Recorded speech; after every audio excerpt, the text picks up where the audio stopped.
নমস্কার, আপনারা দেখছেন আরবি বাংলা। আপনাদের সঙ্গে আমি সুস্মিতা। নজর রাখবো আজকের বেশ কয়েকটি গুরুত্বপূর্ণ খবরে। কাঁসাই নদীতে জল ছাড়ার ফলে প্লাবিত হয় বেশ কয়েকটি এলাকা। পূর্ব মেদিনীপুরের পাঁশকুড়া পৌরসভা এলাকার 18 নম্বর ওয়ার্ডের জন্দ্রা এলাকা এবং 15 নম্বর ওয়ার্ডের গড় পুরুষোত্তমপুর এলাকায় নদী বাঁধে ভাঙন দেখা যায়।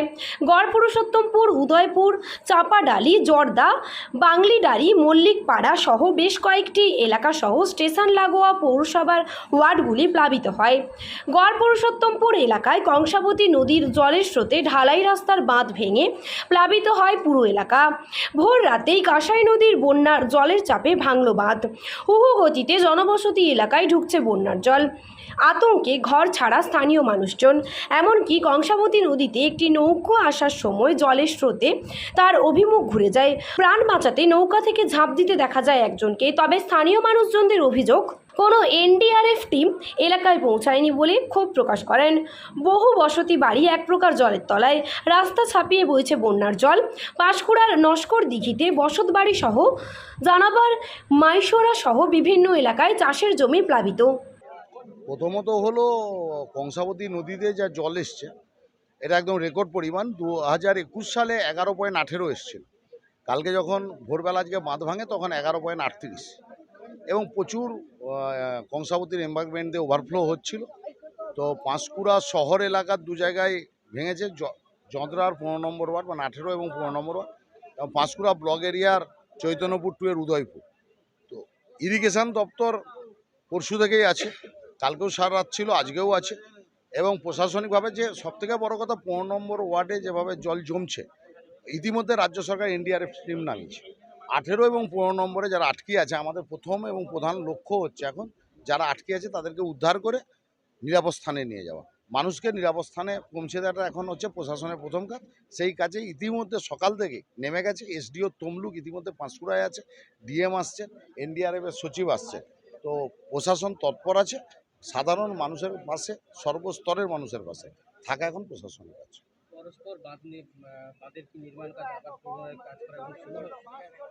সেটা ইরিগেশন দপ্তর বলতে পারবে। নদীর জলের পরিমাণ কিন্তু সেভাবে এখনো কমেনি। যতক্ষণ না জল কমছে, যাতে দ্রুততার সঙ্গে কাজ হয়, সেটা ইরিগেশন দপ্তর দেবে। হ্যাঁ, জলের স্রোতটা খুব আছে, তো সেই ক্ষেত্রে বাঁধের গভীরতা বৃদ্ধি পাচ্ছে। ইরিগেশন দপ্তরও আছে, তারাও বিভিন্নভাবে চেষ্টা করছে এবং খুব তাড়াতাড়ি প্রশাসন এই বাঁধে মেরামতির কাজ শুরু করবে।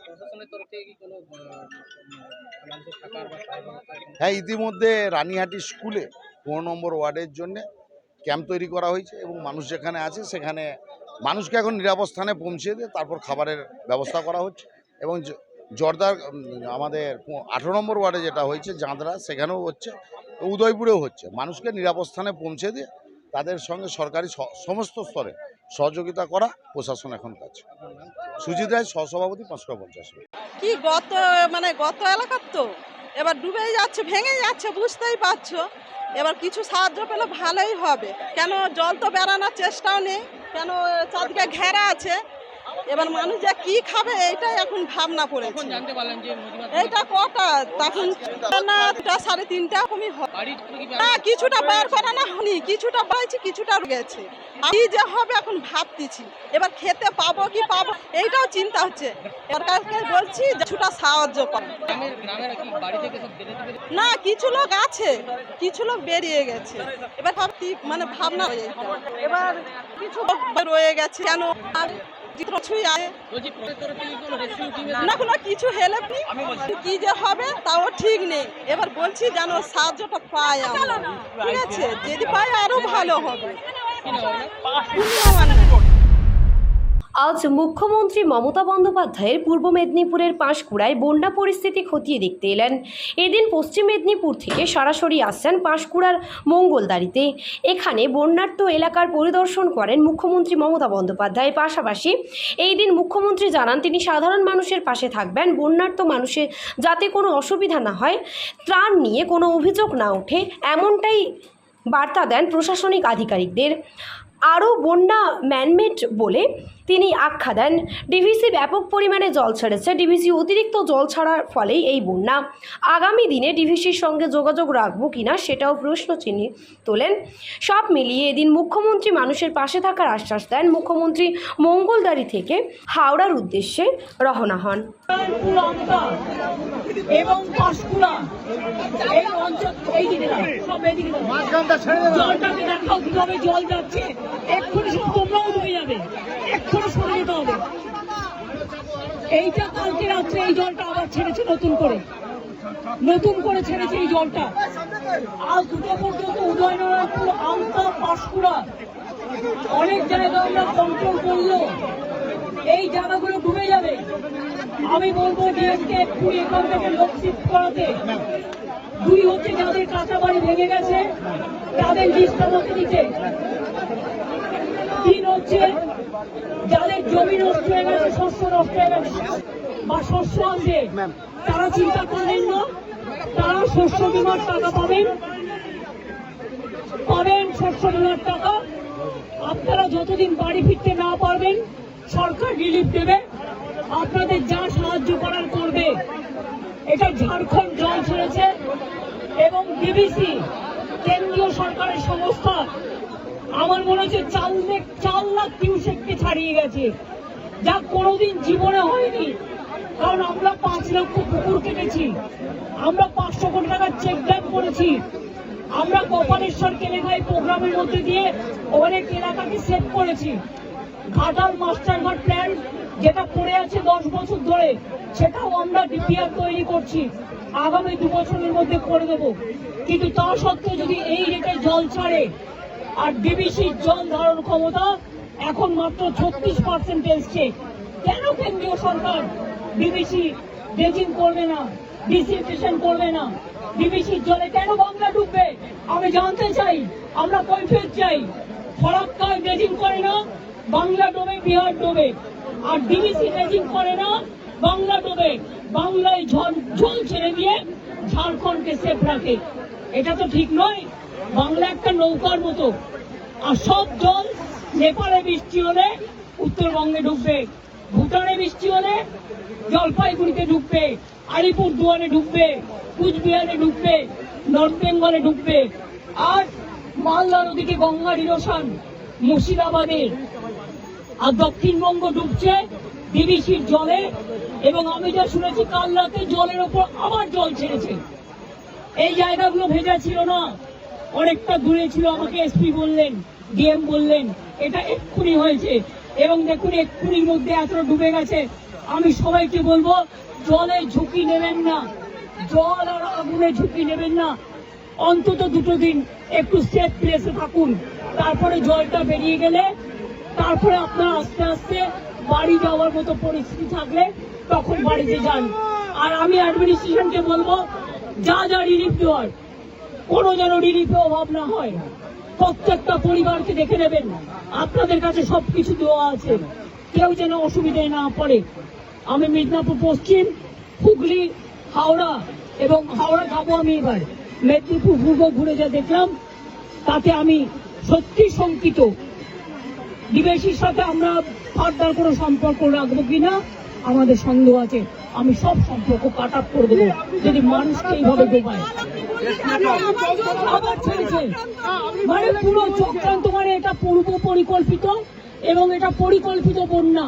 এটা আমাদের বৃষ্টির জলে বন্যা নয়, বৃষ্টি হয়েছে 3-4 দিন, কিন্তু এটা ম্যানমেড প্ল্যান। আমি আবার আপনাদের বলছি, আমি এখানে যারা আছেন এই দেখুন কতটা ভরে গেল আপনারা থাকতে থাকতে। আমি আপনাদের অনুরোধ করবো সরে যান এক্ষুনি মানুষকে নিয়ে। সামনে থেকে যারা দোতলায় দাঁড়িয়ে আছেন ওই বাড়িটাও ভেঙে পড়তে পারে জলের তোড়ে, প্লিজ আপনারা সেফ জায়গায় চলে যান। জল কিন্তু 8 ঘন্টার মধ্যে ডুবিয়ে দেয় সব, আগুন যেমন হু হু করে ডুবিয়ে দেয়। আমরা পাঁশকুড়া থেকে, আমি ডেবরাতেও জানি হয়েছে, ডেবরা আমি দেখতে দেখতে এলাম। ডেবরা আমি ডিএমকে বলবো, পশ্চিম মেদিনীপুরের ডিএমকে বলতে ডেবরার রিলিফগুলো পাঠাতে, এমএলএকেও একটু কনফিডেন্স নেবে, জেলা পরিষদকে, এবং কেশপুরটাও দেখে নিতে। ডেবরাতেও 10টা গ্রাম ডুবেছে এবং খড়গপুর রুরালও ডুবেছে, একটা ট্রাইবেল গ্রাম, সেটাও দেখে নিতে, এবং পাঁশকুড়া যেটা ডুবেছে সেটাও দেখে নিতে। কোন রকম জাতের লোকে না বলতে পারে যে আমি রিলিফ পাইনি। আমি কিন্তু ডাইরেক্ট ডিএমদের দায়িত্ব দেব এবং এসপিদের এটা দেখার জন্য। খরচা করুন, মানুষকে দিন, তাতে যা লাগবে কোনো অসুবিধা হবে না। আমি এখন যাচ্ছি উদয়নারায়ণপুর আমটাকে অ্যালার্ট করতে, কারণ ওখানকার অবস্থা খুব খারাপ। আপনারা যেতে পারেন, একদম গায়ের জন্য করছে না। আমি তো 10 বছর ধরে ফাইট করছি, আজকে আমি 13 বছর ধরে দেখছি। কিন্তু আগে ছাড়তো 75,000, 1 লাখ কিউসেক, এবার ছেড়েছে, ওরা ছেড়েছে 4 লাখ, তেলুঘাট পঞ্চায়েত ছেড়েছে আরো 1.5 লাখ, 5.5 লক্ষ। This is very unfortunate. I do not know why central government is not this dredging for DBC. Their reservation power now came down about 36% only, and all the water they release for Bengal. Why Bengal will be man-made flooded because of central government irresponsible activities? I am sorry, this is not Bengal water. This is the Jharkhand water from Tenughat Panchayat, and this is the water coming from central government organization, the DBC. বারবার সতর্ক করছেন, বহু উদাসীন, বারবার সতর্ক করছেন আপনি। না, এটা নিয়ে বড় আন্দোলনে যেতে হবে, এটা নিয়ে আমরা বড় আন্দোলনে যাব। জলে নেমে দুর্গত মানুষের পাশে দাঁড়ালেন মুখ্যমন্ত্রী মমতা বন্দ্যোপাধ্যায়। বৃহস্পতিবার পাঁশকুড়ার নারায়ণদাড়িতে জলবন্দী মানুষের মাঝে গিয়ে তাদের পাশে থাকার আশ্বাস দিলেন মুখ্যমন্ত্রী। সেই সঙ্গে জেলা শাসককে কড়া নির্দেশ দিয়ে জানিয়ে দিলেন দুর্গতদের যত দ্রুত সম্ভব উদ্ধার করে ত্রাণ শিবিরে পৌঁছে দিতে হবে। সেই সঙ্গে যতদিন পর্যন্ত পরিস্থিতি স্বাভাবিক না হচ্ছে ততদিন পর্যন্ত তাদের থাকা খাওয়া ব্যবস্থা রাজ্য বহন করবে। শুধু তাই নয়, ত্রাণ নিয়ে অভিযোগের বিষয়েও কঠোর বার্তা দিয়েছেন মুখ্যমন্ত্রী। তিনি স্পষ্ট জানিয়ে দিলেন রাজ্য সরকার যথেষ্ট পরিমাণে ত্রাণের টাকা পাঠিয়েছেন। ত্রাণ নিয়ে কোনো মানুষের অভিযোগ যেন নবান্নে না পৌঁছায়, তাদের সমস্যা দেখার দায়িত্ব সরাসরি জেলা শাসক এবং পুলিশ সুপারের হাতেই তুলে দিয়েছেন মুখ্যমন্ত্রী। তিনি জানিয়ে দিয়েছেন কোনো অভিযোগ এলে তার জন্য জেলা শাসক এবং পুলিশ সুপারকেই জবাব দিতে হবে। এরই পাশাপাশি দুর্গত মানুষের এদিন আশ্বাস দেন তিনি, যার যার বাড়িঘর ক্ষতিগ্রস্ত হয়েছে তার তালিকা দ্রুত তৈরি করে জেলা শাসক আমাকে দেবেন। যাদের চাষের জমি ক্ষয়ক্ষতি হচ্ছে তাদের কোনো চিন্তা করবেন না, রাজ্য সরকার আপনাদের সমস্ত রকম ক্ষতিপূরণ করবে। তবে এদিনও বন্যা নিয়ে কেন্দ্রের বিরুদ্ধে তোপ দেগেছেন মুখ্যমন্ত্রী। তিনি জানান আজ যে জায়গায় জল ঢুকেছে সেগুলো সকালে শুকনো ছিল, এতে করে বলার পরেও জল ছাড়া বন্ধ করছে না ডিভিসি। মুখ্যমন্ত্রী অভিযোগ জানিয়ে বলেন পাঁশকুড়ার পাশাপাশি হাওড়ার উদয়নারায়ণপুর, আমতা প্রভৃতি এলাকা বহু জায়গায় আজ নতুন করে প্লাবিত হয়েছে, বহু মানুষের ক্ষতিগ্রস্ত হয়েছেন। তিনি পূর্ব মেদিনীপুরের জেলাশাসক এবং পুলিশকে নির্দেশ দেন, জানান দ্রুত সম্ভব দুর্গত মানুষদের উদ্ধার করে ত্রাণ শিবিরে নিয়ে আসুন। যতদিন পর্যন্ত না তারা বাড়ি ফিরে পাচ্ছেন রাজ্য সরকার এদের থাকা খাওয়ার বন্দোবস্ত করবে। ডিভিসির সঙ্গে সম্পর্ক ছিন্ন করার বার্তা, ত্রাণে দুর্নীতির বরদাস্ত নয়। এদিন দুর্গত মানুষের সঙ্গে কথা বলেন, তাদের অভাব অভিযোগ শোনেন মুখ্যমন্ত্রী। এলাকাবাসীদের উদ্ধার কাজ নিয়ে ক্ষোভ জানান, প্রয়োজনীয় পানীয় জল ত্রাণ নিয়েও তারা অভিযোগ জানান। সেই সঙ্গে নতুন করে এলাকায় প্লাবিত বিষয়টি তারা মুখ্যমন্ত্রীর নজরে আনেন। এরপরে মুখ্যমন্ত্রী জেলা শাসককে নির্দেশ দিয়ে জানান দ্রুত পরিস্থিতি অনুযায়ী ব্যবস্থা নিন। ডিভিসির ছাড়া জল একের পর এক জেলা প্লাবিত হওয়ার খবরে উদ্বিগ্ন মমতা ব্যানার্জি। বুধবারই বন্যা দুর্গত এলাকাগুলিতে ঘুরে দেখার সিদ্ধান্ত নেন। প্রথমে তিনি হুগলির পুরসুরায় যান, সেখান থেকে হুগলি জেলার একাধিক এলাকায় ঘুরে পশ্চিম মেদিনীপুরে আসেন। এরপর রাতে পশ্চিম মেদিনীপুরের কাটিয়ে সকাল হতেই চলে আসেন পূর্ব মেদিনীপুরের পাঁশকুড়ায়। এরপর তিনি হাওড়ায় বন্যা পরিস্থিতি খতিয়ে দেখে চলে যান। পূর্ব ঘুরে যা দেখলাম তাতে আমি সত্যি শঙ্কিত। ডিবিসির সাথে আমরা ফার্দার কোনো সম্পর্ক রাখবো কিনা আমাদের সন্দেহ আছে। আমি সব সম্পর্ক কাট আপ করে দেবো যদি মানুষকে এইভাবে ডোবায়। আবার ছেড়েছে মানে পুরো চক্রান্ত, মানে এটা পূর্ব পরিকল্পিত এবং এটা পরিকল্পিত বন্যা। এটা আমাদের বৃষ্টির জলে বন্যা নয়, বৃষ্টি হয়েছে 3-4 দিন, কিন্তু এটা ম্যানমেড ফ্ল্যাট। আমি আবার আপনাদের বলছি, আমি এখানে যারা আছেন এই দেখুন কতটা ভরে গেল আপনারা থাকতে থাকতে। আমি আপনাদের অনুরোধ করব সরে যান এক্ষুনি মানুষকে নিয়ে, সামনে থেকে যারা দোতলায় দাঁড়িয়ে আছেন ওই বাড়িটাও ভেঙে পড়তে পারে জলের তোড়ে। প্লিজ আপনারা সেফ জায়গায় চলে যান। জল কিন্তু আধ ঘন্টার মধ্যে ডুবিয়ে দেয় সব, আগুন যেমন হু হু করে ডুবিয়ে দেয়। আমরা পাঁশকুড়া থেকে, আমি ডেবরাতেও জানি হয়েছে, ডেবরা আমি দেখতে দেখতে এলাম। ডেবরা আমি ডিএমকে বলবো, পশ্চিম মেদিনীপুরের ডিএমকে বলতে ডেবরার রিলিফগুলো পাঠাতে, এমএলএকেও একটু কনফিডেন্স নেবে জেলা পরিষদকে, এবং কেশপুরটাও দেখে নিতে। ডেবরাতেও 10টা গ্রাম ডুবেছে এবং খড়গপুর রুরালও ডুবেছে, একটা ট্রাইবেল গ্রাম, সেটাও দেখে নিতে, এবং পাঁশকুড়া যেটা ডুবেছে সেটাও দেখে নিতে। কোনো রকম জাতের লোকে না বলতে পারে যে আমি রিলিফ পাইনি। আমি কিন্তু ডাইরেক্ট ডিএমদের দায়িত্ব দেব এবং এসপিদের এটা দেখার জন্য। খরচা করুন, মানুষকে দিন, তাতে যা লাগবে কোনো অসুবিধা হবে না। আমি এখন যাচ্ছি উদয়নারায়ণপুর আমতাকে অ্যালার্ট করতে, কারণ ওখানকার অবস্থা খুব খারাপ। হচ্ছে না, একদম গায়ের জোরে করছে না। আমি তো 10 বছর ধরে ফাইট করছি, আজকে আমি 13 বছর ধরে দেখছি। কিন্তু আগে ছাড়তো 75,000, 1 লাখ কিউসেক, এবার ছেড়েছে, ওরা ছেড়েছে 4 লাখ, তেলুঘাট পঞ্চায়েত ছেড়েছে আরো 1.5 লাখ, 5.5 লক্ষ। This is very unfortunate.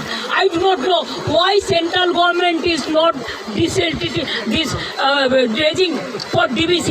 Their reservation power now it came down about 36% only, and all the water they release for Bengal. Why Bengal will be man-made flooded because of central government irresponsible activities? I am sorry, this is not Bengal water. This is the Jharkhand water from Tenughat Panchayat, and this is the water coming from central government organization, the DBC. Because এটা নিয়ে বড় আন্দোলনে যেতে হবে।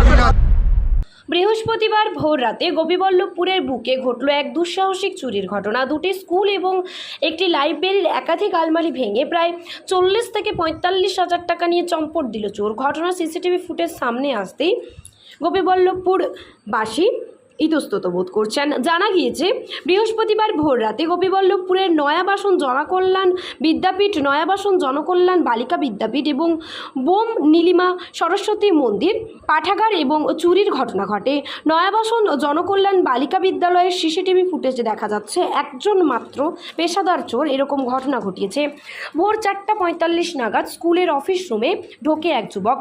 Torch নিয়ে একের পর এক আলমারির তালা ভেঙে বেড়ায়, চুরি করে স্কুলের নগদ টাকা। জানা গিয়েছে, এর প্রায় কিছুক্ষণ আগেই পাশের নয়াবাসন জনকল্যাণ বিদ্যাপীঠের একই ঘটনা ঘটায় ওই যুবক। পাশাপাশি সকালে জানা যায় বোম নীলিমা সারস্বত পাঠাগারেও চুরির ঘটনা ঘটেছে। স্বাভাবিকভাবেই একই রাতে গোপীবল্লভপুর বাজার লাগোয়া 3টি সরকারি প্রতিষ্ঠানে চুরির ঘটনায় গোপীবল্লভপুরের বাসীরা যথেষ্ট এলাকায় উত্তেজিত হয়েছে।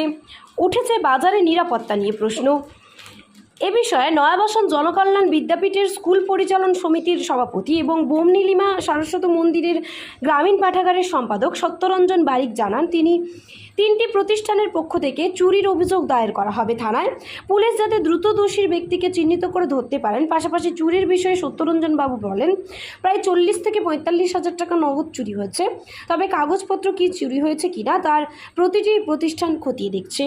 এই এলাকায় একই দিনে 3টি প্রতিষ্ঠানে দুঃসাহসিক চুরি, কীভাবে চুরি হয়েছে বা কত টাকার আনুমানিক চুরি হয়েছে? এটা একটা খুব মর্মান্তিক ঘটনা। সচরাচর আমাদের গোপীবল্লভপুরের বুকে এরকম ঘটনা ঘটেনি। নয়াবাসান বয়েজ স্কুল, নয়াবাসান জনকল্যাণ গার্লস এবং আমাদের বোম নীলিমা সারস্বতী মন্দির পাঠাগারে রাত্রেবেলায়, যেটা আপাতত আমরা সিসিটিভির ফুটেজ দেখতে পেরেছি, ওটা রাত্রে নয় ভোরের দিকে নয়াবাসান জনকল্যাণ বয়েজে আমাদের ওই স্কুলে প্রায় 15-20 মিনিট অপারেশনটা করেছে, আর গার্লসে সেখানে প্রায় 12 মিনিট আমরা সিসিটিভির ফুটেজে দেখছি।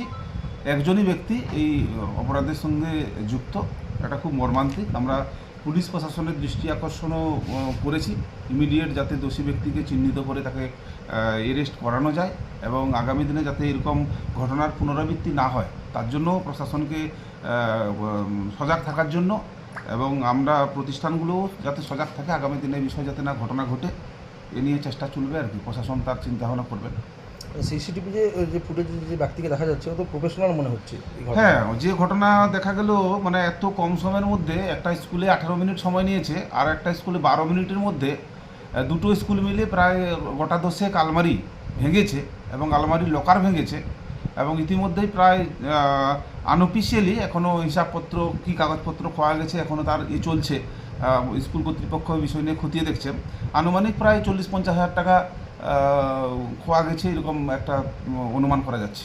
এখনো পর্যন্ত কোনো লিখিত অভিযোগ জানা হচ্ছে এই তিনটে প্রতিষ্ঠান থেকেই লিখিত অভিযোগ হবে, নবাসান গার্লস, বয়েজ এবং বোমনীলিমা সারস্বত মন্দির পাঠাগার থেকে। আপনার নাম? সত্যরঞ্জন বারিক। আপনি নয়াবাসন জনকল্যাণ বিদ্যাপীঠের কি দায়িত্ব? পরিচালনা কমিটির সভাপতি এবং বোমনীলিমা গ্রামীণ পাঠাগারের সম্পাদক। স্থানীয় মানুষেরা বিক্ষোভ দেখাচ্ছিল, তারা বলছিল যে তৃণমূল নেতারা কোথায়। আমার কাছে তারা জিজ্ঞেস করছে মুখ্যমন্ত্রী কখন আসবে। তারা মুখ্যমন্ত্রীর জন্য অপেক্ষা করছে এবং দুর্ভাগ্যের বিষয় পশ্চিমবঙ্গের মুখ্যমন্ত্রীর জন্য তারা হাতে চেলা কাঠ নিয়ে অপেক্ষা করছে। দুর্ভাগ্যের বিষয় নিয়ে মানুষ চালাকাঠ হাতে মুখ্যমন্ত্রীর জন্য অপেক্ষা করছেন। মুখ্যমন্ত্রীর পরে পাঁশকুড়ার বন্যা কবলিত এলাকা পরিদর্শনে এসে বিস্ফোরক সুকান্ত মজুমদার। পাঁশকুড়ার বন্যা কবলিত এলাকা পরিদর্শনে এলেন সুকান্ত মজুমদার। বন্যা কবলিত এলাকা পরিদর্শনের পরে তিনি বলেন, মানুষজন বলছেন কোনো তৃণমূল নেতা এলাকায় পৌঁছাচ্ছে না। দুর্ভাগ্যের বিষয়, মুখ্যমন্ত্রীর জন্য সাধারণ মানুষ হাতে চালাকাঠ নিয়ে অপেক্ষা করছেন। অস্বাভাবিক বিষয় নয়, মানুষ 3 দিন ধরে অভুক্ত অবস্থায় অপেক্ষা করছে। রাজ্য সরকার যে চাল দিয়েছে সেই চাল পচা দুর্গন্ধ বেরোচ্ছে। আমরা আগামীকাল চাল ডাল এলাকায় পৌঁছে দেব। মুখ্যমন্ত্রী এবং তাদের দলের লোকেদের খুঁজে পাওয়া যাচ্ছে না। তৃণমূল নেতারা ভয় পাচ্ছে মানুষের সামনাসামনি হতে। আমাদের তৃণমূল কংগ্রেসের মতো অত টাকাও নেই, তাও আমরা মানুষের সামনাসামনি যাচ্ছি। আমরা নিজেদের মধ্যে চাঁদা তুলে মানুষজনদের খাবার এবং জল দিচ্ছি। স্থানীয় মানুষেরা বিক্ষোভ দেখাচ্ছিল, তারা বলছিল যে তৃণমূল নেতারা কোথায়। আমার কাছে তারা জিজ্ঞেস করছে মুখ্যমন্ত্রী কখন আসবে। তারা মুখ্যমন্ত্রীর জন্য অপেক্ষা করছে এবং দুর্ভাগ্যের বিষয় পশ্চিমবঙ্গের মুখ্যমন্ত্রীর জন্য তারা হাতে চেলা কাঠ নিয়ে অপেক্ষা করছে। ওরা ভেবেছে যে কোনো তৃণমূলের কোনো নেতা এসছে, তবে যখন আমাদের নাম দেখেছে আমাদের জেলা সভাপতিও নিচে নেমে তাদের সাথে কথা বলেছে। অস্বাভাবিক কারণ নয়, মানুষ 3 দিন ধরে এখানে অভুক্ত অবস্থায় আছে। রাজ্য প্রশাসন চাল দিয়েছে, 5 জনের বাড়ি ঘর, তাতে এইটুকু চাল দিয়েছে এবং সেই চাল হচ্ছে পচা চাল, দুর্গন্ধ বেরোচ্ছে। মানে তা দিয়ে পচানি বানানো যেতে পারে, ভাত অ্যাটলিস্ট হবে না, এবং জল নেই। আমাদের জেলা সভাপতিকে আমি নির্দেশ দিয়েছি, কালকে আমাদের জেলা সভাপতি, একদিন আমাদের প্রিপারেশনের টাইম লাগবে, কালকে আমরা চাল ডাল এবং জল ওই এলাকায় পৌঁছে দেবো। এখন আমরা কিছু জল দিচ্ছি, সেখানে আমাদের কাছে জল চেয়েছে, আমরা জল পৌঁছে দেবো। খাওয়ার এসে খাওয়ারও দিচ্ছি। মানুষ পাশে ক্ষোভ জানাচ্ছে, মানুষ বলছে যে এখানে পৌঁছচ্ছে না প্রশাসন, কিচ্ছু নেই, প্রশাসনের কোনো রকম অস্তিত্ব নেই। মুখ্যমন্ত্রী বা তার দলের লোকেদেরকে খুঁজে পাওয়া যাচ্ছে না, প্রধানকে খুঁজে পাওয়া যাচ্ছে না, সে তারা লাপাতা হয়ে গেছে, কোথায় চলে গেছে, যারা গুমনামি বাবা হয়ে গেছে, এমন অবস্থা। সেখানে বন্যা হচ্ছে, সেখানে আসছে না, আড়াই ঘুরছে, ভয় পাচ্ছে মানুষের সামনাসামনি করতে। দেখুন, আমরা তো সরকার নেই, তবু আমরা মানুষের সামনে যাচ্ছি। আমাদের অত টাকা নেই তৃণমূল কংগ্রেসের মতো, সরকারও নেই, কিন্তু আমরা চাঁদা তুলে আমাদের জেলা সভাপতি রাজ্যের মাধ্যমে আমরা টাকা পাঠিয়ে যতটা পারছি জল খাবার এগুলো দেওয়ার চেষ্টা করে যাচ্ছি। সংবাদ এখন এ পর্যন্তই। দেখতে থাকুন আরবি বাংলা, খবর যেখানে হাতের মুঠোয়।